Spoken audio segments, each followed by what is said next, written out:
Hi hello అందరికీ నమస్కారం. This is my fact channel. అయితే నేను ఎందుకు వినాయకుని వీడియో షేర్ చేసేదని అనేది ఈ వీడియోలో చెప్తాను. మనం ఇంట్లో ఏదైనా శుభకార్యం చేసేటప్పుడు ముందుగా గణపతి పూజ చేస్తాం. ఎందుకో నేను చెప్తాను. అయితే నేను చేసిన వినాయకుడిని చూస్తూ నేను చెప్పే కథ వినండి. మీ ఫ్యామిలీ మెంబర్స్కి దీన్ని షేర్ చేయండి. మీ కిడ్స్తో కలిసి ట్రై చేయండి. మీకు ఏవైనా డౌట్స్ వస్తే కామెంట్ చేయండి, నేను రిప్లై ఇస్తాను. అడ్వాన్స్గా అందరికీ వినాయక చవితి శుభాకాంక్షలు. అయితే కథలోకి వెళ్దాం రండి. ఒకసారి దేవతల మధ్య వివాదం జరిగింది. అదేంటంటే పూజ యజ్ఞాలు యాగాలు చేసేటప్పుడు ప్రథమంగా ఏ దేవుళ్ళని పూజించాలి అని. అయితే ఈ సమస్యకు ఎక్కడ పరిష్కారం దొరక్క నేరుగా బ్రహ్మలోకంలో ఉన్న బ్రహ్మదేవుని దగ్గరికి వెళ్ళి సమస్య గురించి వివరించగా ఆయన బాగా ఆలోచించి ఎవరైతే ముందుగా భూ ప్రదక్షిణలు చేసి నా దగ్గరకు వస్తారో వారికే అన్ని కార్యాలలో ప్రథమ పూజ అని చెప్తారు. అయితే ఇంద్రదేవ, వాయుదేవ, శనిదేవ ఇలా దేవుళ్ళందరూ తమ తమ వాహనాలు ఎక్కి బయలుదేరుతారు భూ ప్రదక్షిణలకై. అయితే అక్కడే ఉన్న వినాయకుడు మాత్రం ఆలోచనలో పడ్డాడు. నేను వెళ్తే ఓడిపోవడం ఖాయమని తన మేధాశక్తితో ఒక ఉపాయం ఆలోచించాడు.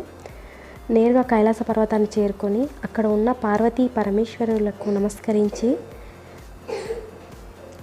వారి చుట్టూ 7 సార్లు ప్రదక్షిణలు చేసి మళ్ళీ వారికి నమస్కరించి బ్రహ్మలోకంలో ఉన్న బ్రహ్మదేవుని దగ్గరికి చేరుకుంటాడు.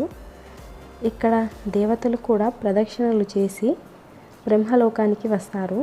కానీ ముందుగా వినాయకుడు ఉంటాడు. బ్రహ్మదేవుడు ఇలా చెప్తాడు: సమస్త బ్రహ్మాండానికి అధిపతి నారాయణుడు. వినాయకుడు తన తల్లిదండ్రులకు 7 మార్లు ప్రదక్షిణలు చేశాడు. తల్లి పృథ్వీ స్వరూపం, తండ్రి నారాయణుని స్వరూపం అని చెప్తాడు. కాబట్టి ముందుగా వినాయకుడిని పూజించాలి అని దేవతలకు చెప్తాడు. తల్లిదండ్రులపై అంత ప్రేమ భక్తి ఉన్నాయి కాబట్టి వినాయకుడు అపార మేధావి, అలాగే ప్రథమ పూజ్యుడు అయ్యాడు. అలాగే మరొక కథ వినండి. వినాయకుడు నారద మహర్షిని ఒక ఉపాయం అడగ్గా ఆయనను అనుసరించి భూమిపై రామనామం రాయమని చెప్తాడు. అలాగే చేస్తాడు వినాయకుడు. రామనామం రాసి దానికి ప్రదక్షిణలు చేస్తాడు.